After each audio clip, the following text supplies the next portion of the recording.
अखेर काल मंत्रिमंडळाचा शपथविधी पार पडला। या मंत्रिमंडळामध्ये पहिल्यांदाच ओबीसींना चांगलं स्थान मिळालेलं आहे, पण तरीही भुजबळांसारखे असतील, पडळकर असतील, राम शिंदे असतील, या प्रमुख ओबीसी नेत्यांना स्थान मिळालं नाही। त्यामुळे काही ओबीसी समाज जो आहे तो नाराज आहे। विशेष करून भुजबळ समर्थक प्रचंड नाराज आहे। धनगर समाजही काही प्रमाणात नाराज आहे, कारण पडळकरांना मिळावं नाहीतर किमान राम शिंदेला तरी मिळावं ही अपेक्षा होती। विशेष करून पडळकरांसाठी खूप आग्रह होता, कारण ते फडणवीसांचे अतिशय जवळचे विश्वासू सहकारी मानले जात होते, पण त्यांनाही मिळालं नाही। त्यामुळे एक प्रकारची नाराजी आणि ज्यांनी ओबीसी आंदोलन उभं केलं, लक्ष्मण हाके, प्राध्यापक लक्ष्मण हाके, त्यांचं काय मत आहे ओबीसीच्या एकूण समावेशाबद्दल, मंत्रिमंडळाबद्दल तुमची पहिली प्रतिक्रिया काय? खरं तर मी या शासनाचा आभार मानेन की पहिल्यांदा असं होतंय की मंत्रिमंडळामध्ये ओबीसींचा टक्का वाढलेला आहे आणि जवळजवळ 15 ते 16 मंत्र्यांना, ओबीसी मंत्र्यांना शपथ दिलेली आहे। पण एका बाजूला खुशी असताना, खुशी यासाठी की धनुभाऊ मुंडे मंत्री होणं किंवा पंकजाताई मंत्री होणं ही खुशी आहे, परंतु ओबीसीच्या प्रश्नावर ठामपणे भूमिका घेणाऱ्या छगनरावजी भुजबळांना का मंत्रिमंडळातून डावललं गेलं याचं उत्तर या महाराष्ट्रामधल्या ओबीसी बांधवांना मिळालेलं नाही। माझं भुजबळ साहेबांशी बोलणं झालं नाही, बोललो तर मी निश्चित यावरती भूमिका घेईन, पण भुजबळ साहेबांना याच्यापेक्षा मोठं पद द्यायचं का, असाही एक पॉझिटिव्ह अर्थानं आपण जर विचार केला तर असंही असू शकतं। परंतु मला वाटतं भुजबळ साहेब मंत्रिमंडळात असायला हवे होते, कारण ओबीसींसमोरचे प्रश्न मोठे आहेत आणि पुढे जाऊन या प्रश्नांना झडणारा, भिडणारा माणूस मंत्रिमंडळात भुजबळ साहेब म्हणून हवे होते। कारण तसंही जरांगेचं आंदोलन सुरू झालं तेव्हा प्रामुख्याने ओबीसी नेत्यांमधले एकमेव भुजबळच होते जे समोर पुढे आले होते। मग त्यामुळे त्यांच्यावर राग धरून त्यांना वगळलं की काय? कारण आता भुजबळ समर्थक थेट आरोप करते अजित पवारांनी ठरवून भुजबळांना वगळलेलं। मला वाटतंय अजितदादा पवारांना रोहित पवारांना मंत्रिमंडळात घ्यायचं असावं किंवा अजित पवारांना जयंत पाटलांना मंत्रिमंडळात घ्यायचं असावं, म्हणून सांगली जिल्ह्याला पडळकरांचं मंत्रिमंडळ डावललेलं असावं। आणि अजित पवारांचा इन्फ्लुएन्स मुख्यमंत्र्यावर आहे की काय, अशा पद्धतीचा शेकडो कॉल्स आम्हाला महाराष्ट्रामधून आलेले आहेत। आम्ही पब्लिकमध्ये काम करणारे आहोत। आज धनगर समाजातल्या तरुणांचा एवढा रोष आहे, प्रचंड रोष आहे की अंतर्वली सराटी निर्माण करण्याचं शरद पवारांचं षडयंत्र मार्कडवाडीच्या माध्यमातून ते हाणून पाडणारे गोपीचंद पडळकर आहेत। आणि मग एवढं असं म्हणजे लढाईचं इतर लोकांनी आणि लाभ मात्र इतर लोकांनी घ्यायचा, मला वाटतंय हा अजित पवारांचं हे षडयंत्र आहे, कारण त्यांना रोहित पवारांना आणि जयंत पाटलांना मंत्रिमंडळात घ्यायचं। खूप गंभीर आरोप करताय, कारण परवा दिल्लीमध्ये अमित शहा भेटल्याची चर्चा आहे पवारांना, अजित पवार तर भेटलेच पवारांना, मग त्यात असं काही सगळं भाजप प्रशासनानं सांगितलं गेलं की काय? कारण पडळकरांनी खूप जिवारी भाषेत, विखारी भाषेत पवारांवर टीका केली होती मार्केटवाडीमध्ये। म्हणजे मग परत अंतर्वली सराटी व्हायची होती का? अंतर्वली सराटीमध्ये राहुल गांधींना आणण्याचा घाट घातला जात होता, म्हणजे लढायचं आम्ही आणि लाभ मात्र इतरांना। मला वाटतंय हे बघा, या महाराष्ट्राचे मुख्यमंत्री सुज्ञ आहेत, मुख्यमंत्री महोदयाकडून प्रचंड अपेक्षा आहेत, ते ओबीसीच्या प्रश्नावर ठामपणे भूमिका घेतील अशी अपेक्षा आहे। पण भुजबळ साहेब मंत्रिमंडळात असणं ही ओबीसींची गरज होती। सत्ता आणण्यापुरता ओबीसींचा वापर झाला महायुतीकडनं असा आरोप करा तुम्हाला? असं नाही, अजून वेळ आहे। ओबीसीच्या बोगस कुणबी नोंदी ह्या थांबवणं हे ओबीसी आंदोलनापुढचं खूप मोठं चॅलेंज आहे। त्याचबरोबर पंचायत राजमधलं गेलेलं आरक्षण पुन्हा पूर्ववत करणं, कोर्टातली लढाई, ही लढाई आम्ही कुणाच्या आधारावर लढायची? मुख्यमंत्री महोदय, आम्ही तुमच्या बरोबर आहोत, तुम्हाला आम्ही मॅन्डेट दिलेला आहे, पण हा दिलेला मॅन्डेट तुम्ही एका बाजूनं एवढा महाराष्ट्रातल्या ओबीसीनी, महाराष्ट्रातला माळी, धनगर, वंजारी, लिंगायत सगळ्या लोकांनी तुमच्या बाजूनं ठामपणे उभं राहिलेलं असताना सुद्धा तुम्ही अशा पद्धतीचे निर्णय का घेतलेत, असा प्रश्न आज जनतेमध्ये विचारला जातोय। त्याच नाही, ओबीसींना संधी मिळाली नाही असं नाही मंत्रिमंडळ, पण ज्यांनी आंदोलन उभा केलं त्यातनं एक वातावरण निर्मिती झाली। एक कुठं नाही म्हणलं तर लोकसभेला ओबीसी उमेदवार पाडले गेल्यानंतर विधानसभेला त्याचे काउंटर रिॲक्शन आली आणि त्यातनं मग ओबीसी सगळं टक्का जो आहे पोलरायझेशन झालं आणि त्याचा फायदा महायुतीला झालाय, उघड आहे, हे कोणी नाकारत नाही, सरकारही नाकारत नाही। मग तरी ओबीसींवर अशा पद्धतीने अन्याय झालाय, विशेष करून भुजबळांवरती आणि पडळकर। निश्चित अन्याय झालाय, कारण हे दोन चेहरे मंत्रिमंडळात हवे होते आणि मला वाटतंय हा जनतेने जो कौल दिलाय त्या कौलाचा हा अनादर आहे असं मला वाटतंय। कालपासून परत ओबीसीमध्ये एक नैराश्याची भावना आहे एवढं सगळं सुरळीत चाललेलं असताना, एवढं सगळं सुरळीत असताना या लोकांना का डावललं, हा प्रश्न आहे ओबीसी समोरचा. आणि मला वाटतंय मुख्यमंत्री महोदय यावरती एक अतिशय याच्यापेक्षाही चांगली पुढची त्यांच्यावरती भूमिका त्यांना ते देऊ शकतात.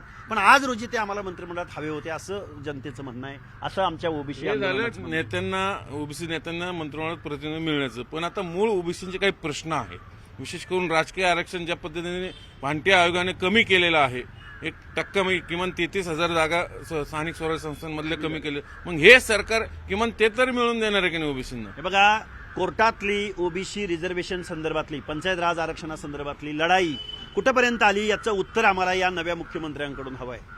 त्याचबरोबर महाज्योतीचा निधी वाढवणं हे आमच्यासाठी चॅलेंज आहे.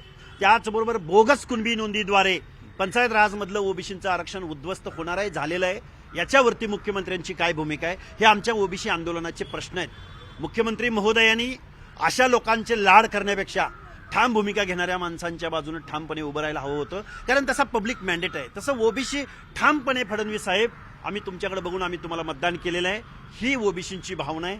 याच्यावरती लवकरच उत्तर फडणवीस साहेब देतील असं आम्हाला वाटतं. खरं तर हे सगळं आंदोलन म्हणजे किती नाही म्हणलं तर भुजबळांनी पहिला आवाज उठवला, अंबडला सभा झाली, तुम्ही होता सगळ्या याच्यात.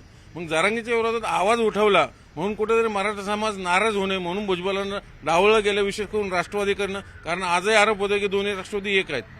बघा, मी मगाशीच सांगितलं तुम्हाला, ओबीसींचा आवाज, ओबीसीचं मतदान तुम्हाला चालतं, ओबीसीच्या मतावर तुम्ही सत्तेत येता, परंतु ओबीसीच्या ठाम भूमिका घेणाऱ्या माणसांचं जर प्रतिनिधित्व तुम्ही डावलत असाल तर मला वाटतंय हा जनमताचा अनादर आहे. जनतेनं जो कौल दिलाय, सरळ सरळ कौल दिलाय, त्या जनमताचा हा अपमान आहे असं मी मानणारा कार्यकर्ता आहे. आता चर्चा अशी की भुजबळांना राज्यसभा देऊन त्यांचं शांत केलं जाऊ शकतं त्यांना, पण समर्थक आक्रमक आहेत भुजबळांचे. नाशिकमध्ये टायर जाळे, इतर ठिकाणी सोशल मीडियावरनं खूप मोठं एक भावना, संताप व्यक्त केला जातोय. पुढं कसं नेणार सगळं? हा प्रश्न खरं तर अजित पवारांना विचारायला हवा. अजित पवारांनी याचं उत्तर आम्हा ओबीसी बांधवांना द्यायला हवं. आम्ही तुम्हाला निवडून देणं म्हणजे पाप केलं का? अजित पवार नक्की तुमच्या डोक्यात चाललंय काय? अजित पवारांनी पुढे येऊन उत्तर द्यावं का तुम्हाला रोहित पवार आणि जयंत पाटील, मी तिसऱ्यांदा बोलतोय, रोहित पवार आणि जयंत पाटलांचं पुनर्वसन करण्यासाठी त्यांना भुजबळांचा बळी घ्यायचा आहे असं मला वाटतंय.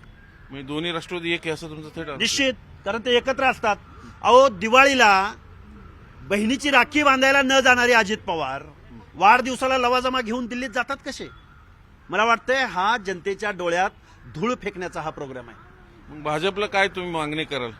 भाजपला आमचं म्हणणं आहे, तुम्हाला पब्लिकनं एवढं मतदान केलेलं आहे, आमच्या कुठल्याही वाड्या वस्त्यावरती कुठलाही तुमचा संशोधन करणारी टीम पाठवा, तुम्ही त्यामध्ये एक्सपर्ट आहात. आमच्या वाड्या वस्त्यावरून तुम्हाला मतदान झालं की नाही याचं उत्तर तुम्ही आम्हाला द्या. आणि भुजबळ साहेबांना का डावललं, पडळकर साहेबांना का डावललं, याचं उत्तर आम्हा जनतेला हवंय. भाजपने तरी पुरेसं तुम्हाला प्रतिनिधी दिलंय का? मग थोडी कारण भाजप म्हणतं की विशेष फडणवीस जे आता राज्याचे मुख्यमंत्री म्हणले की ओबीसी आमचा डीएनए आहे. मग ओबीसीनीच सत्ता दिली, भाजपला सत्तेत बसवलं, मग त्या प्रमाणात ओबीसीना त्यांचा हिस्सा मिळाला का सत्तेतला? खरं तर ओबीसीची लोक मंत्रिमंडळात खूप संख्येनं आहेत, परंतु ओबीसीची भूमिका तडीस नेणारी माणसं मात्र या मंत्रिमंडळामध्ये दिसून येत नाहीत. कारण धनंजय मुंडे साहेब असतील किंवा पंकजाताई मुंडे असतील, त्यांच्या बरोबरीनं भुजबळ पडळकर असायलाच हवे होते. त्याशिवाय ओबीसीचं अर्ध्या लोकसंख्येचे काही प्रश्न आहेत, ते प्रश्न सुटतील असं आम्हाला वाटत नाही. या दोघांनी मंत्रिमंडळात यावं, म्हणजे त्यांना समावेश केलं, काय करणार तुम्ही यासाठी? बघा, आम्ही संघर्षामधून काम करणारी माणसं आहोत. पडळकर काय हार मानणारे कार्यकर्ते नाहीयेत, कारण आम्ही लहानपणापासून आम्ही एकत्रित आहोत.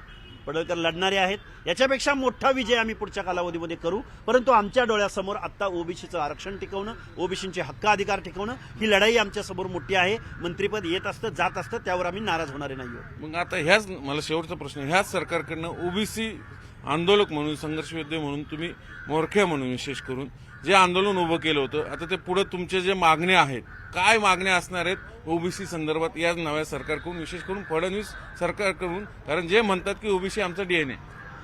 बोगस कुणब्यांच्या नोंदी त्वरित रद्द झाल्या पाहिजेत. पांटिया कमिशननं जे काही रिपोर्ट शासनाला सादर केला आहे तो त्वरित रद्द झाला पाहिजे. आणि एकदा कास्ट वाईज सेन्सस, एकदा सोशो इकॉनॉमिकल स्टडी या महाराष्ट्रात झाला पाहिजे. ओबीसी जर एवढं ठामपणे फडणवीस साहेब तुमच्या पाठीशी उभे राहत असतील तर त्या ओबीसींना तुम्ही डावलू नका असं माझं आव्हान फडणवीस साहेब. फडणवीस म्हणले की याचा वेपन म्हणून वापर होऊ शकतो सेन्ससचा, कास्ट सेन्ससचं, हे मान्य आहे का तुम्हाला? अरे, इंग्रजांच्या कालावधीमध्ये वेपन म्हणून उपयोग झाला नाही. आता तर आपलं राज्य आहे, आपण आहोत सगळे शासक.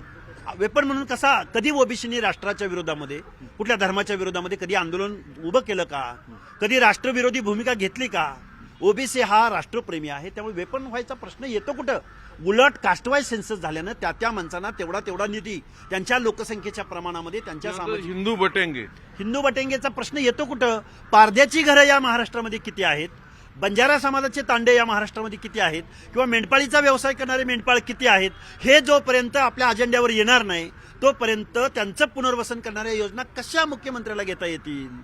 त्यामुळं मुख्यमंत्री महोदयांशी या प्रश्नावर मी निश्चित बोलेन, कारण सोशो इकॉनॉमिक मुख्यमंत्र्यांना भेटणार एवढं निश्चित भेटणार आहे, निवेदन देणार आहे. ते लक्ष्मण हाके यांनी सांगितलं की ओबीसींना मंत्रिमंडळात म्हणावं असं एक प्रतिनिधी मिळालं, पण मोन जे ओबीसी नेते आहेत, विशेष करून पडळकर आहेत, भुजबळ आहेत, यांना मात्र स्थान मिळालं नाही. याच्यामुळे ओबीसी बांधव निश्चितच नाराज आहे. आणि अजित पवारांवर त्यांनी अतिशय विखारी भाषेत टीका केली. त्यांना रोहित पवार आणि जयंत पाटलांना मंत्रिमंडळात घ्यायचं का म्हणून त्यांनी भुजबळांना वगळले का, याचं उत्तर अजित पवारांनी द्यावं, असा थेट आरोप आता लक्ष्मण हाकेंनी केलेला आहे. बघू आता यांच्या आरोपांना प्रत्युत्तर कसं मिळतं समोरून. व्हिडिओ जर्नलिस्ट सचिन हंचाटेसह चंद्रकांत पुंदे, न्यूज 18 लोकमत पुणे.